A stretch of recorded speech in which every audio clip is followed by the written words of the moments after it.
Hello மக்களே, July 13 mega சந்தேசம் சீரியலோட promo review தான் பார்க்க போகிறோம். உங்களுக்கு என்னோட ரிவ்யூ பிடிச்சிருந்தா சீரியல் குட்டிருவை மறக்காமல் சப்ஸ்கிரைப் பண்ணிக்கோங்க. இதில் ஆகாஷை ஒரு வழியாக எப்படியோ எஸ்பி சூர்யா அரெஸ்ட் பண்ணிட்டாரு. இதுக்கு அடுத்து என்ன நடக்க போகுது? நான் என்ன நினைக்கிறேன்னா, ஆகாஷ் உண்மையை சொல்லிடுவாருன்னு நினைக்கிறேன். ஏன்னா அவருக்கு என்ன எதுக்காக காத்திருக்கணும்? ஏன்னா அவர் ககன் கிடையாது, அவர் பெரிய பாப் ஸ்டார், ராக் ஸ்டார். அவர் எதுக்காக இவங்களுக்காக பயந்து நடிக்கணும்? பூமி ஒரு ஹெல்ப் கேட்டாங்க, பதிலுக்கு ஒரு ஹெல்ப் பண்ணனால நடிச்சாரு. அதுக்காக போலீஸ்ல அடி வாங்கணும்னு அவருக்கு என்ன தலையெழுத்தா அப்படின்னு எனக்கு தோணுது. ஆனா ஒருவேளை இப்படியும் நடக்கலாமோ? ஒருவேளை பூமி காப்பாத்துவாங்களா? ஏன்னா சாரதாவோட உயிரை காப்பாத்துறதுக்காக தான் ஆகாஷ் ககனா நடிச்சாரு. இப்ப திரும்பியும் உண்மையை சொன்னா அப்போ சாரதா உயிருக்கு வேற பாதகம் ஆயிரும். அது நம்ம பூமிக்கு நல்லாவே தெரியும். இப்ப நம்ம பூமிக்கும் உண்மை தெரிஞ்சு போச்சு. ஏன்னா சரச்சந்திராவே வாக்குறுதி கொடுத்துட்டு வாயால சொல்லிட்டாரு, உன்னைய துன்புறுத்தின அந்த ககனை நான் சும்மா விட மாட்டேன், அவனை நான் பிடிச்ச ஜெயில போட்டாச்சுன்னு சொல்லியாச்சு. இப்போ பூமிக்கு நல்லாவே தெரியும் அது ககன் கிடையாது, ஆகாஷ்னு. ஐயோ, போலீஸ்ல உண்மையை மட்டும் சொன்னான்னா அவ்வளவுதான், அத்தைக்கு உடம்பு சரியில்லாம ஆயிடுமேன்னு நம்ம பூமி பயப்படுறதும் நியாயமான விஷயம் தான். இப்போ ககன் என்ன முடிவெடுப்பாரு? போலீஸ் கிட்ட தன்னை வெளியே சொல்லிடுவாரா, நான் ஒன்னும் ககன் கிடையாது, நான் ஆகாஷு, எனக்கும் ககனுக்கும் எந்த சம்பந்தமும் கிடையாதுன்னு?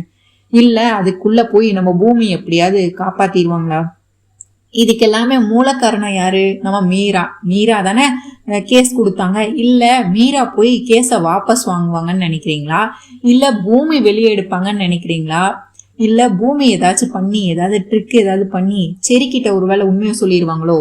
செரிக்கிட்ட உண்மையை சொன்னா அது உன் அண்ணன் ககன் கிடையாது, அது ஆகாஷ், அத்தையை நம்ப வைக்கிறதுக்காக நான் இந்த மாதிரி பண்ணியிருப்பேன்னு அப்படின்னு செரிக்கிட்ட உண்மையை சொல்லிடுவாங்களோன்னு எனக்கு தோணுது. ஏன்னா இப்போ செரியலை மட்டும்தான் நம்ம பூமிக்கு ஹெல்ப் பண்ண முடியும். ஏன்னா ஆகாஷ் உண்மையை வெளியே சொல்லக்கூடாது, அதே நேரத்துல ஆகாஷும் வெளியவும் வரணும். உண்மையை சொல்லனா ககன் ஆகாஷ்னு தெரிஞ்சாதான் போலீஸ்ல வெளியே விடுவாங்க. அதனால செரியோட ஹெல்ப்போட ஆகாஷை வெளியெடுப்பாங்களா? இல்ல செரிக்கிட்ட சொல்லி ஏதாவது பிளான் பண்ணி மீராவை இந்த கேஸை வாபஸ் வாங்கிட்டாங்கன்னா யாருக்கும் எந்த பிரச்சனையும் இல்லை. அதுக்கு அடுத்து ககனையும் அரெஸ்ட் பண்ண தேவையில்லை, ஆகாஷையும் அரெஸ்ட் பண்ண தேவையில்லை. ஒருவேளை மீரா போய் எனக்கும் இந்த கேஸை நான் வாபஸ் வாங்கிக்கிறேன்னு எஸ்பி சூர்யா கிட்ட சொன்னா எஸ்பி சூர்யாவோட நிலைமை என்னவா இருக்கும்? அவர் என்ன சொல்லுவாரு? கண்டிப்பா பெரிய ஷாக் ஆயிடுவாரு. அடுத்து அபூர்வா, சரச்சந்திரா எல்லாரும் போட்ட திட்டமும் பல்ப் ஆயிரும். அபூர்வா இது ககனா ஆகாஷன்னு தெரியாம குழப்பத்துல இருக்கிறாங்க. சரச்சந்திரா இவர் ககன்னு முடிவே பண்ணிட்டாரு. இவ மட்டும் வெளியே இருந்தா பூமி அவங்க கூட திரும்பி போய் ஒன்னா சேர்ந்து வாழ ஆரம்பிச்சிருவா. அது நடக்கவே கூடாதுன்னு சரச்சந்திராவும் நான் முடிச்ச முயலுக்கு 3 கால்னு நிக்கிறாரு. இப்போ ஆகாஷ் வெளியே வருவாரா மாட்டாராங்கிற எதிர்பார்ப்புலே இருக்குது. நம்ம திங்கக்கிழமை பார்க்கலாம். உங்களுக்கு என்ன தோணுதோ நீங்க கமெண்ட்ஸ்ல கண்டிப்பா சொல்லுங்க. அண்ட் நம்ம சேனலை இப்பதான் ஃபர்ஸ்ட் டைம் பாக்குறாங்கன்னா சீரியல் குட்டி மறக்காம சப்ஸ்கிரைப் பண்ணிக்கோங்க. உங்க தாட்ஸ் என்னன்னு கண்டிப்பா கமெண்ட்ஸ்ல சொல்லுங்க. தேங்க்யூ மக்களே, நன்றி. நாளை சந்திக்கிறேன். பாய்.